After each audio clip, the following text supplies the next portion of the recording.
મેં એવા કેટલાય વાલીઓને જોયા છે જે વટથી કહેતા હોય, ગૌરવભેર કહેતા હોય કે અમે તો માર ખાઈને જ મોટા થયા. ત્યારે નથી જાણતા કે જે ભૂલ એમના મા બાપે કરી એ ભૂલ એ લોકો કરી રહ્યા છે. અને હાથ ન ઉપાડવાનો કન્સેપ્ટ આજકાલનો નથી, હવે છેક સમજાયો છે. આ તો છેક કેટલા વર્ષોથી ચાલતું આવ્યું છે કે બાળક પર હાથ ન ઉપાડાય. એ જમાનામાં ગીજુભાઈએ આના પર આખી સંસ્થાની સ્થાપના કરી છે, દક્ષિણામૂર્તિ. હવે લોકો અવેર થયા છે, કારણ કે તમાચામાં પોષક તત્વો નથી હોતા. એટલે બાળકના ઉછેર માટે તમાચો જરૂરી છે એ દલીલ વાહિયાત છે. બાળકને મરાયેલો તમાચો એના જિદ્દીપણા કરતાં બાળકને હેન્ડલ કરવાની આપણી અણઆવડત વધારે દર્શાવે છે. કારણ કે બાળકો આપણા પર સંપૂર્ણ ડિપેન્ડન્ટ હોય છે, સંપૂર્ણ નિર્ભર હોય છે, અને માટે એમણે આપણો તમાચો ખાવો પડે છે ને. એમની પાસે રડવું અને રિસાઈ જવું એ સિવાય ત્રીજું કોઈ હથિયાર જ નથી હોતું. પણ તમે જુઓ કે આપણે બધે પાછો તમાચાનો ઉપયોગ નથી કરતા આપણી વાત મનાવવા માટે. કોઈ બિઝનેસ ડીલ હોય કે લગ્ન માટે પ્રપોઝલ મૂકવાની હોય, ઓફિસમાંથી રજા માંગવાની હોય, કેવા શાંતિથી વાત કરીએ છીએ આપણે. પ્રેમિકાને લગ્ન માટે કન્વિન્સ કરવા માટે કેટલી રોમેન્ટિક વેથી પ્રપોઝલ મૂકીએ છીએ. ત્યાં કેમ તમાચો નથી મારતા? આપણા બોસ પાસે રજા માંગતી વખતે આપણે તમાચો નથી મારતા કે મારે રજા જોવે છે, કારણ કે આપણને પછીની પ્રતિક્રિયા ખબર છે. તો આપણી વાત મનાવવા માટે આપણે બીજી દરેક જગ્યાએ શાંતિથી વાત કરીએ છીએ. અને આપણા માટે એનાથી વધારે કમનસીબીની વાત બીજી શું હોઈ શકે કે આપણે આપણા બોસ સાથે મિસબિહેવ કરતા ડરીએ છીએ, આપણા બાળક સાથે નહીં. આપણો સાચો બોસ આપણું બાળક છે. કારણ કે ફક્ત પોતાની મરજીનો માલિક નથી, એના રાજ્યમાં રહેલા દરેક રમકડાનો રાજા છે. તમે જોજો, આપણા કરતાં બાળકોમાં સેલ્ફ રિસ્પેક્ટ વધારે હોય છે. એ પોતાની જાતને વધારે પેમ્પર કરે છે. અને આવી સુવાળી જાત પર, એના ગાલ પર ઉઠેલા સોળ એ બાળ ઉછેરની નિષ્ફળતા છે. આપણે મોટે ભાગે ક્યારેક સર્જનાત્મક રીતે સજા કેવી રીતે થાય ને આપણને ખબર નથી હોતી, એટલે આપણે આ રીતે પનિશ કરીએ છીએ. પણ મારી દૃષ્ટિએ બાળક સામે, બાળક ઉપર હાથ ઉપાડનાર માટે 302ની કલમ લાગવી જોઈએ. અને આ તો ભારતમાં ચાલે છે બધું. તમે બીજા દેશમાં જુઓ, બેટર્ડ બેબી સિન્ડ્રોમ. તમે બાળક ઉપર હાથ તો ઉપાડી જુઓ, પોલીસ આવીને કાં બાળકને લઈ જશે કાં તમને લઈ જશે. પેલું મિસિસ ચેટર્જી વર્સિસ નોર્વે જોયું છે? નોર્વેમાં એક ઇન્ડિયન પેરેન્ટ ભૂલથી, અને પોલીસ આવીને એની કસ્ટડી લઈ ગઈ.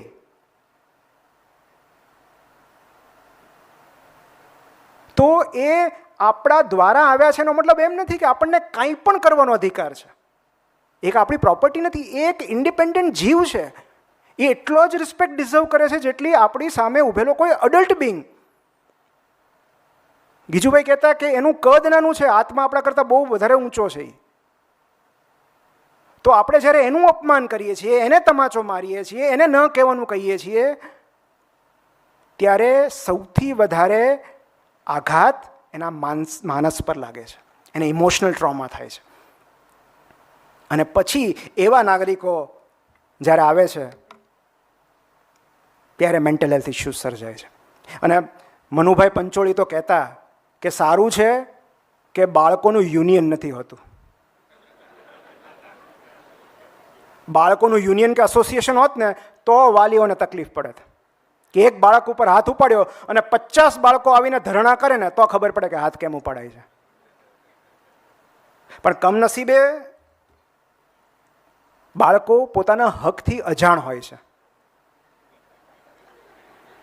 અને આપણા માટે એટલી મોટી લક્ઝરી છે. એમને જાણવાનો હક છે, બોલવાનો હક છે, પસંદગી કરવાનો હક છે, અભિપ્રાય મૂકવાનો હક છે. એક વસ્તુ આપણે યાદ રાખવાની છે, જે મારી પત્નીને હું અવારનવાર કહેતો રહું છું. કારણ કે પ્રોબ્લેમ શું છે, દરેક મમ્મીને પેલું કંટ્રોલ ફ્રીક હોય કે કશુંક મારા નિયંત્રણમાંથી કેમ છટકી જાય એમ, મેં કીધું ને કેમ ન થાય. તો આપણે કંટ્રોલર નહીં, કેરટેકર બનવાનું છે. આપણે આપણા બાળકના ડિરેક્ટર નહીં, સપોર્ટિંગ એક્ટર બનવાનું છે. આપણે ડિરેક્ટર છીએ જ નહીં. ભવિષ્યમાં જો આપણે એકાદી કેટેગરીમાં નોમિનેટ થવાનું હશે તો એ બેસ્ટ સપોર્ટિંગ એક્ટરની કેટેગરીમાં હશે. અને માટે પેલું છે ને કે પેરેન્ટ, એના તમે લેટર્સ ચેન્જ કરો તો થાય પાર્ટનર. તો આપણે બાળકના પાર્ટનર થવાનું છે. એક છેલ્લી વાત જે મારે કરવી છે, જે મને થોડો સમય થઈ ગયો છે પણ મને આજના કોન્ટેક્સ્ટમાં બહુ જરૂરી લાગે છે, અને એ છે ઇમોશનલ એજ્યુકેશન. આના વગર પેરેન્ટિંગ અધૂરું રહેશે. આપણા બાળકના ગણિત કે વિજ્ઞાનમાં કેટલા માર્ક્સ આવે એની ચિંતા આપણે કરીએ છીએ, પણ આપણું બાળક મોટું થઈને નિષ્ફળતા, રિજેક્શન, હાર્ટબ્રેક કે મેરિટલ કન્ફ્લિક્ટ્સનો સામનો કેવી રીતે કરશે એનો વિચાર સુદ્ધા આપણે નથી કરતા. કોણ શીખવાડશે એને? ઇમોશન્સને કઈ રીતે હેન્ડલ કરવા એ બાળકને આપણે નહીં તો કોણ શીખવાડશે? એક બહુ કેનેડિયન ફિઝિશિયન છે, ડૉક્ટર ગેબોર મેટે. તમે સર્ચ કરજો ગૂગલમાં, ડૉક્ટર ગેબોર મેટે, કેનેડિયન ફિઝિશિયન છે.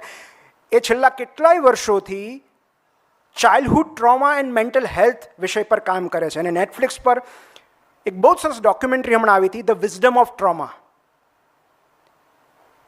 અને એમના મત પ્રમાણે મેં જરા પહેલી વાર એમનું એક વાક્ય વાંચ્યું ને કે બાળપણમાં લાગેલા આઘાતો બાળકના ભવિષ્યનું માનસિક અને શારીરિક સ્વાસ્થ્ય નક્કી કરે છે. I was shocked. હું ફરી વાર બોલું છું, બાળપણમાં લાગેલા આઘાતો બાળકના ભવિષ્યનું માનસિક અને શારીરિક સ્વાસ્થ્ય નક્કી કરે છે. આવું ક્યાંય હું મેડિકલમાં ભણ્યો નથી, એટલે મારી પાસે એને નકારી દેવાના પુરાવા હતા કે આવું નોનસેન્સ. પણ he is a doctor himself, Canadian physician છે. અને એટલે મેં એમને વાંચ્યા, અને ત્યારે આપણને ખબર પડે કે આ માણસ કેટલી મોટી વાત કરી રહ્યો છે પેરેન્ટિંગને લગતી.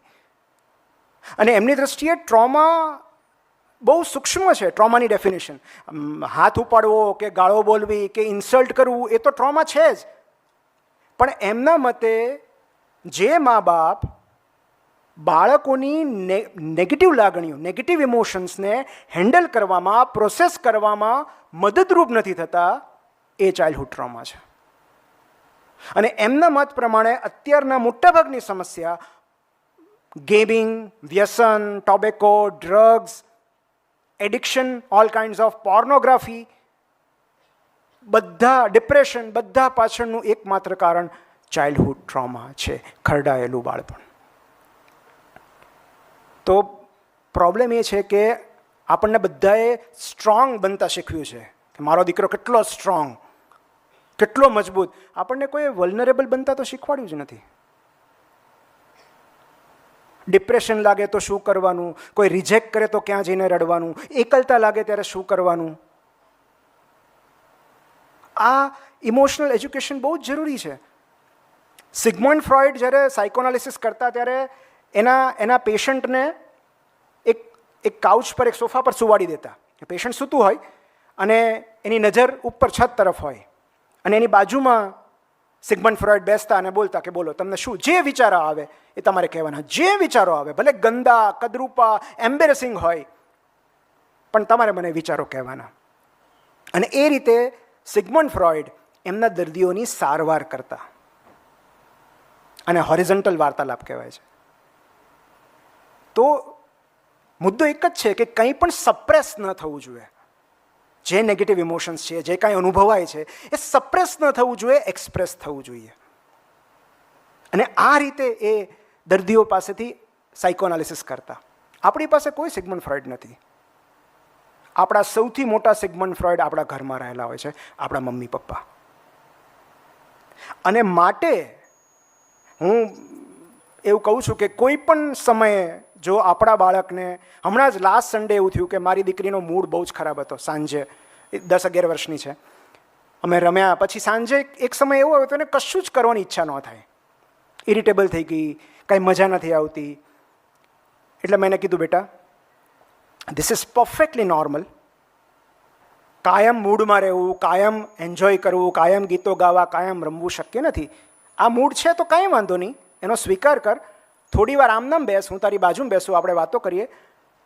થોડો સમય પસાર થવા દે, ઓટોમેટિક તને મૂડ આવશે. અને 40-50 મિનિટ પછી મને કે ચાલો પપ્પા આપણે આંટો મારવા જઈએ.